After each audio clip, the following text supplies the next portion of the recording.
Hello guys, welcome to my YouTube channel, the SQL Hub. Today we will learn how to create database, what is SQL, and how to create database, and how many ways we can create database in Hindi as well as some English. So SQL, the structure query language, full form of SQL, ठीक है ना? हम लोग is a standard language for storing and processing information in relational database.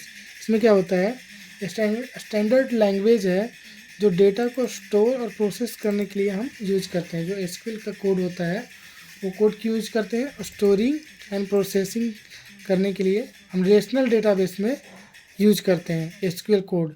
ठीक है, यही बोल रहा है ये definition. Structure query language is a standard language for storing and processing information in relational database. ठीक है, अब relational database stored information in tabular form, ये कह रहा है क्योंकि अब रिलेशनल डेटाबेस क्या होता है, ये रिलेशनल डेटाबेस वो होता है जो डेटा को स्टोर करता है टेबुलर फॉर्म में, रो एंड कॉलम में ये डेटा को स्टोर करता है. ठीक है. with rows and column representing different data attributes and the various relation between data and value. ठीक है, ये सिंपल डेफिनेशन है इस सीक्वल का full form of structure query language एक स्टैंडर्ड लैंग्वेज है जो डेटा को स्टोर एंड प्रोसेस करने के लिए हम यूज करते हैं. ठीक है, रिलेशनल डेटाबेस में इसको. और रिलेशनल डेटाबेस क्या होता है, जहाँ पे डेटा स्टोर होता है टेबुलर फॉर्म में, रो एंड कॉलम. सिंपल. ठीक है, ओके. अब इसमें सबसे पहला जो टॉपिक हमारा आता है डेटाबेस का. ठीक है, हम सारा काम अपने डेटाबेस में करेंगे. जैसे एक प्रोजेक्ट होता है तो उसका खुद का डेटाबेस, डिफरेंट प्रोजेक्ट है तो उसका अलग डेटाबेस. ठीक है, तो डेटाबेस क्या होता है, database a collection of object such as table, view, store procedure and function and trigger. ये टेबल, व्यू और स्टोर प्रोसीजर, फंक्शन और भी बहुत कुछ होते हैं जिसका कलेक्शन ऑफ, उसको हम ऑब्जेक्ट बोलते हैं. टेबल क्या है, एक ऑब्जेक्ट है. व्यू क्या है, ऑब्जेक्ट है. स्टोर प्रोसीजर क्या है, एक ऑब्जेक्ट है जो रियल टाइम ऑब्जेक्ट, जैसे डॉट नेट, ये जैसे प्रोग्रामिंग लैंग्वेज में ऑब्जेक्ट होता है ना, रियल टाइम एंटिटीज को ऑब्जेक्ट बोलते हैं जो रियल टाइम में प्रेजेंट होता है. ठीक है, तो वैसे ही हमारे डेटाबेस में रियल में प्रेजेंट होता है table, view, store procedure, function. ये सब आपको मैं दिखाता हूँ. यहाँ पे ये सब डेटाबेस है. जैसे ये एक एग्जांपल है जहाँ पे एक टेबल है, टेबल के ठीक है, ये टेबल हो गया, ये व्यू हो गया, ये प्रोग्रामेबिलिटी के अंदर स्टोर प्रोसीजर होता है. तो ये इसके अंदर ये सब रियल टाइम में प्रेजेंट होता है. ठीक है, तो उसका ये डेफिनेशन ये कह रहा है कि database a collection of object such as table, view, store procedure. जैसे कि ये डेटाबेस क्या है, डेटाबेस का नाम क्या है, एंगुलर कार्ड.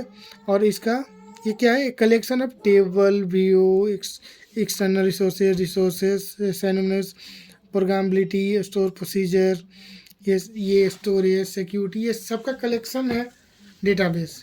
ठीक है, तो उसी का कलेक्शन, सिंपल डेफिनेशन है इसका, database a collection of object. ठीक है, it is enable user to access and manage the record through database very easily. Database में आप यूजर को मतलब डेटा स्टोर करने के लिए, एक्सेस करने के लिए, मैनेज करने के लिए बहुत सिंपल तरीके से आपको इसमें आप बहुत इजी तरीके से आप एक्सेस कर सकते हैं, अपने डेटा को सेव कर सकते हैं. ठीक है, तो डेटाबेस का ये डेफिनेशन है. तो सबसे पहला टॉपिक जो डेटाबेस के अंदर में हमारा आता है कि हम डेटाबेस क्रिएट कैसे करेंगे. क्योंकि हम एसक्यूएल खोलते हैं, ये हमारा ये इस सिक्वल जो मैनेजमेंट स्टूडियो होता है माइक्रोसॉफ्ट का, एसक्यूएल सर्वर मैनेजमेंट स्टूडियो जो है, इसमें सबसे पहले आप जब खोलेंगे तो हम डेटाबेस बनाएंगे. डेटाबेस बनाने के बाद उसके अंदर में अपना डेटा को स्टोर करेंगे. ठीक है, तो सबसे पहले हम क्रिएट डेटाबेस को, और इसमें वेस, कितने वेस से हम अपना डेटाबेस को क्रिएट कर सकते हैं. सबसे पहला वेस क्या है, सिंटेक्स के थ्रू. ये सिक्वल, एसक्यूएल भी बोलते हैं, सिक्वल भी बोलते हैं. ठीक है, एसक्यूएल कमांड सिंटेक्स, ये सिंटेक्स है जो हमारा किसके लिए यूज होता है, डेटाबेस नेम क्रिएट करने, डेटाबेस को क्रिएट करने के लिए. ठीक है, तो हम पहले डेटाबेस पर जाएंगे. जैसे हम एक बार शुरू से ओपन करके आपको दिखाता हूँ।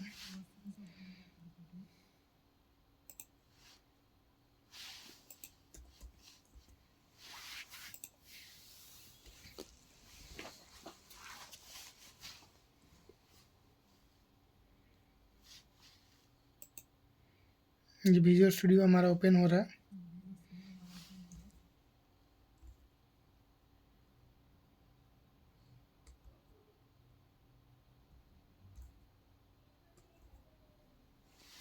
ठीक है, ये ओपन हो गया। हम अपने सर्वर को कनेक्ट कर रहे हैं। ठीक है, इसमें हमें डेटाबेस को क्रिएट करना है। ठीक है, तो पहला वेज है जो सिंटेक्स के थ्रू हम क्रिएट करना चाह रहे हैं। तो हम डेटाबेस पे CTRL कंट्रोल प्लस एन करेंगे। ठीक है, ये कंट्रोल प्लस एन करने से हमारा न्यू टैब ओपन हो जाता है। ठीक है, कंट्रोल एन से ओपन हो गया। तो कंट्रोल ओपन करने के बाद यहाँ पे देखिए, यहाँ पे बाय डिफ़ॉल्ट मास्टर सेलेक्टेड रहेगा, क्योंकि हम एक नया डेटाबेस क्रिएट करना है तो मास्टर सेलेक्ट करके अपना एक डेटाबेस क्रिएट करेंगे। ठीक है, उसका नाम देंगे सर। ठीक है, तो इसका सिंटेक्स है क्रिएट डेटाबेस का नाम जैसे हम ले लेते हैं स्टूडेंट DB। हम एक नाम ले लिया स्टूडेंट DB। वेयर, ये जो ग्रीन कलर में दिख रहा है ना, ये कमेंटेड कोड होता है और इसमें माइक्रोसॉफ्ट SQL सर्वर में जिस स्टूडियो पे हम काम कर रहे हैं, डेवलपमेंट कर रहे हैं, अपना डेटाबेस लर्न कर रहे हैं, वहाँ पे जो ग्रीन कलर में दिख रहा है ना, ये हमारा कमेंटेड कोड होता है। ठीक है, अपने कोड को कमेंट करने के लिए हम डबल माइनस डालेंगे तो ये कमेंटेड कोड में हो जाएगा, जहाँ पे student DB is data base name, ये डेटाबेस नेम। अब इसको रन करने के लिए हम इस सिंटेक्स को सेलेक्ट करेंगे और इंस्टीट्यूट पे क्लिक करेंगे तो ये हमारा कमांड कंप्लीटेड सक्सेसफुली, अगर ये मैसेज आपको आ जाता है तो आपका डेटाबेस क्रिएट हो चुका है। अब इसको चेक करने के लिए हम डेटाबेस पर क्लिक करेंगे और यहाँ पे रिफ्रेश का बटन है, इस पर हम क्लिक करेंगे। फिर हम चेक करेंगे ऑर्डरिंग में स्टूडेंट DB, ये हमारा डेटाबेस क्रिएट हो चुका है। ठीक है, ये डेटाबेस क्रिएट करने का ये कमांड के थ्रू हम डेटाबेस क्रिएट कर लिए हैं। ठीक है, एक और तरीका है जो हम डेटाबेस पे जाएंगे। ठीक है, यहाँ से न्यू डेटाबेस राइट क्लिक करेंगे, डेटाबेस पर राइट क्लिक करेंगे, न्यू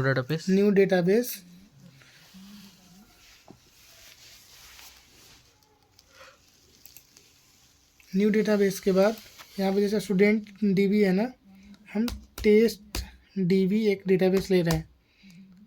ठीक है, यहाँ पे बस डेटाबेस का नाम डाला और ओके पे क्लिक किया। क्रिएट फेल, एक सेकेंड,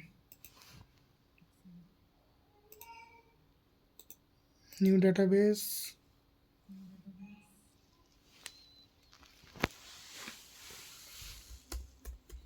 टेस्ट 1, वो टेस्ट DB ऑलरेडी प्रेजेंट है या मेरे सिस्टम में पड़ा होगा वो।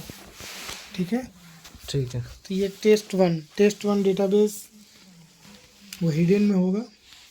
तो ये टेस्ट 1 का डेटाबेस क्रिएट हो गया। एक हम कमांड के थ्रू क्रिएट किया और दूसरा हमने डेटाबेस पे गया, राइट क्लिक किया, न्यू डेटाबेस, और यहाँ पे हमने उसका नाम डाल दिया, सीधे क्रिएट। तो वो ओके करने के बाद डायरेक्ट हम जैसे हम फाइल क्रिएट करते हैं ना अपने मेमोरी में, उस टाइप से हम राइट क्लिक करके अपना एक डेटाबेस क्रिएट कर लिए। ये सिंपल वे है, सिंपल डेटाबेस कैसे क्रिएट करते हैं। 2 वे से करते हैं, एक कमांड के थ्रू और दूसरा हम अपने डेटाबेस पे राइट क्लिक करके हम उसको अपना डेटाबेस क्रिएट ईजिली कर सकते हैं। ठीक है, ठीक है, अगर वीडियो अच्छी लगी तो लाइक एंड सब्सक्राइब कीजिए, शेयर कीजिए एंड लर्न कीजिए। Thank you, thank you so much. ठीक है।